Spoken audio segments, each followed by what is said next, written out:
주님께서 여러분과 함께 마테오가 전한 거룩한 복음입니다.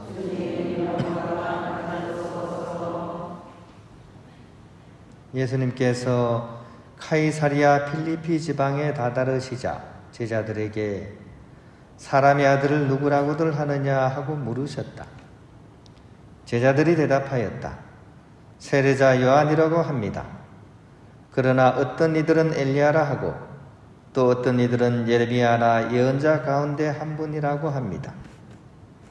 예수님께서 그러면 너희는 나를 누구라고 하느냐 하고 물으시자 시몬 베드로가 스승님은 살아계신 하느님의 아드님 그리스도이십니다 하고 대답하였다. 그러자 예수님께서 그에게 이르셨다. 시몬 바르요나야, 너는 행복하다. 살과 피가 아니라 하늘에 계신 내 아버지께서 그것을 너에게 알려주셨기 때문이다. 나 또한 너에게 말한다. 너는 베드로이다. 내가 이 반석 위에 내 교회를 세울 터인즉 저승의 세력도 그것을 이기지 못할 것이다. 또 나는 너에게 하늘나라의 열쇠를 주겠다. 그러니 내가 무엇이든지 땅에서 매면 하늘에서도 매일 것이고 내가 무엇이든지 땅에서 풀면 하늘에서도 풀릴 것이다. 주님의 말씀입니다. 네, 편을 빕니다. 비가 촉촉이 오니까 좋죠, 그죠? 네, 저는 좋기도 하고 안 좋기도 합니다. 왜냐하면 집신장수, 우산장수 자식들 얘기 알죠, 그죠? 그래서 비가 오면 이제 집신장수 그렇게 아들이 걱정이 되고 비가 안 오면 우산장수 아들이 걱정된다고. 비가 안 와도 걱정인데 비만 오면 우리 성당이 여기저기 자꾸 문제가 자꾸 생깁니다. 비가 막 누수가 되고 물이 떨어지고 또 앞에 있는 계단이 자꾸 건들건들거리고 그죠? 그래서 참 비만 오고 나면 항상 걱정입니다. 지붕도 조금씩 흘러내리고 있고요, 그죠? 지하철 공사가 또 최근에 여기서 막 오랫동안 있어서 그런지 집안 침하까지 사실 또 알게 모르게 계속 일어나고 있습니다. 마당도 갈라지고 뭐 뒤쪽에 가면 막 꺼져가고 그죠? 참 기초가 너무 이렇게 약해서 그런 것 같습니다. 30년밖에 안 됐거든요, 우리 건물이, 그죠? 대부분 건물 지으면 한 50년은 괜찮아야 되는데, 아마 부실공사, 이렇게 다분히 그런 게 또 있었던 것 같고, 그죠? 저희 정동 같은, 수도원 같은 경우는 한 60년 됐거든요? 그래도 이런 문제는 거의 없습니다. 왜냐하면 그 당시에 이제 삼양건설이라는 데서 그 건물을 지었는데, 그때 회사 상황이 좀 안 좋았대요. 그래가지고 막 마음먹고 지은 거예요.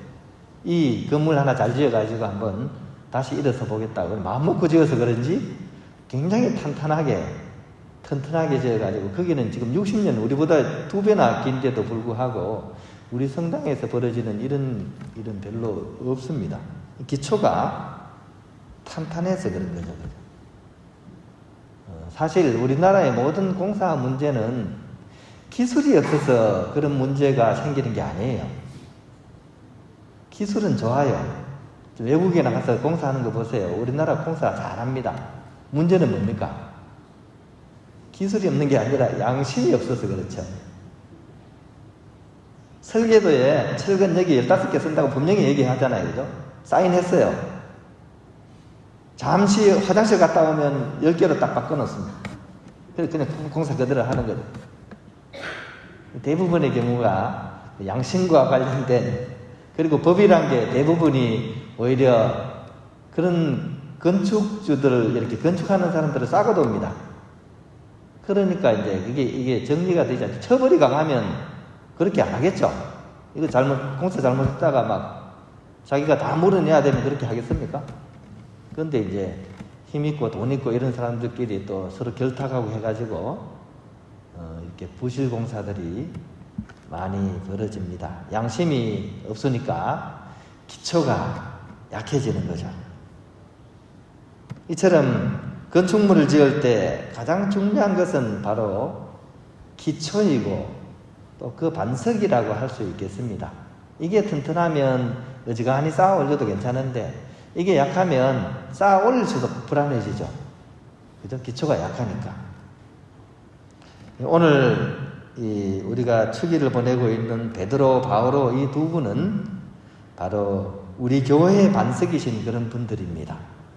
이런 분들의 삶을 우리가 좀 잘 성찰하면서 우리 주위의 모든 것들, 특히 기초를 좀 단단히 하고 정말 우리 삶이 좀 반석처럼 좀 든든했으면 좋겠다는 생각이 듭니다. 이분들 그러면 타고난 성품 자체가 그러면 다이아몬드급이냐, 그렇게 정말 타고나면서부터 강골이 없고 튼튼하셨냐, 그건 아니죠. 우리가 잘 알고 있습니다. 그죠? 이분들이 사실은 약점이 있고 약한 분들이었다는 거죠. 그럼에도 불구하고 이분들이 교회의 반석으로 우뚝 설 수 있었던 것은 아마도 복원력이지 않을까, 저는 그렇게 생각합니다. 복원력, 다시 회복할 수 있는 능력. 재질 자체가 다이아몬드급은 아니었지만 그럼에도 불구하고 문제가 생기거나 어려움이 있을 때마다 다시 원상 회복할 수 있는 그 능력이 탁월하셨던 분이라는 생각이 듭니다. 두 분 다 인간적인 실수도 많았고 실패도 많았던 분입니다. 하지만 예수님께 대한 사랑만큼은 이 복원력 때문에 항상 회복할 수 있었던 거예요. 그래서 사실은 교회의 기초가 되고 성인들 중에 성인이 되실 수 있었던 거죠. 사도 바울은, 베드로는 여러분들 알다시피 그죠? 어떤 분입니까? 창피하게도 바로 예수님 눈앞에서 그분을 3번이나 부인한 그런 과거가 있는 분이죠. 그랬던 분이 다시 일어나서 사도 중에 사도로 거듭날 수 있었습니다. 그 비결은요. 또 사도 바울은 어떻습니까? 과거가 어떻습니까?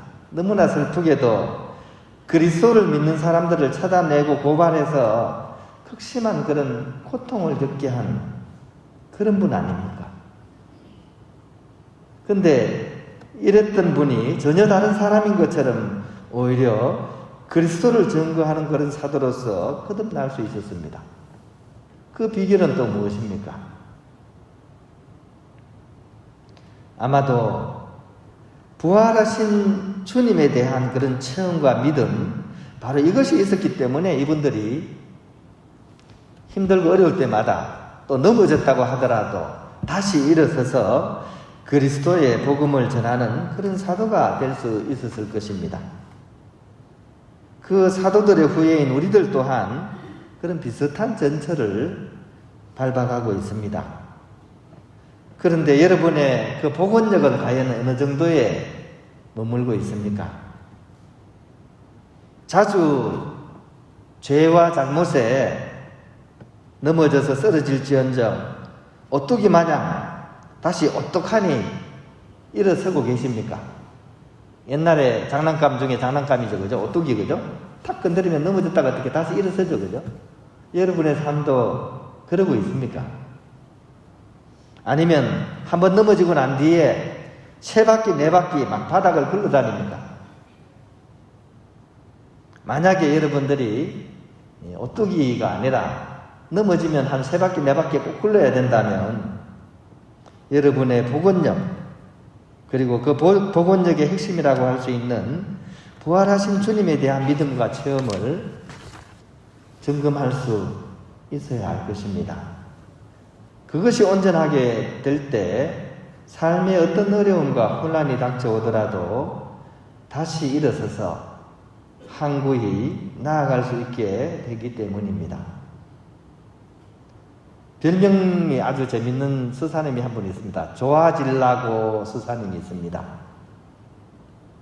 왜 별명이 좋아질라고냐? 어떤 상황과 처지에서도 이분은 결코 실망하거나 낙담하지 않습니다.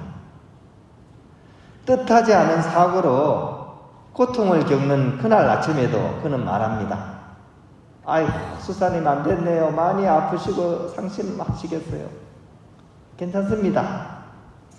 이게 다 좋아지려고 그러는 겁니다. 비가 한순간에 많이 쏟아져가지고 수도원 천정에서 물이 뚝뚝뚝 떨어지고, 그죠? 또 여기저기서 문제가 생깁니다. 걱정하죠. 아, 형제 이거 어떡하나, 이거 큰일 났다, 이거 수도원 이러다가 무너지겠다. 그 수사님이 이렇게 얘기합니다. 괜찮습니다. 이것도 다 좋아지려고 그럽니다. 믿었던 교우나 친구한테서 오히려 마음을 아프게 하는 그런 모진 소리를 듣게 됩니다. 그것을 아는 동료가 아이고, 그 사람 왜 그런다냐? 너 좀 괜찮냐? 그는 말합니다. 어떻게 해요? 같이 시작. 좋아지려고 그럽니다. 이 수사님은 왜 이럴까요? 어떻게 이럴 수 있을까요? 이 수사님 마음속에는 바로 복원력이 있기 때문입니다. 부활하신 주님이라는 그 복원력 프로그램, 이것이 마음 안에 단단히 이렇게 깔려있는 한 그는 결코 쓰러지지 않습니다. 또 넘어져도 다시 오뚜기처럼 일어날 수 있습니다. 오늘 여러분 그런 마음 가장 깊은 곳에 과연 그런 복원력이 살아있는지를 좀 성찰해보고, 이런 복원력을 기초로 해서 삶을 훌륭히 살아갔던 베드로 사도와 바오로 사도의 그 삶을 우리가 이렇게 함께 이렇게 걸어갈 수 있는 그런 하루하루가 이어졌으면 좋겠습니다.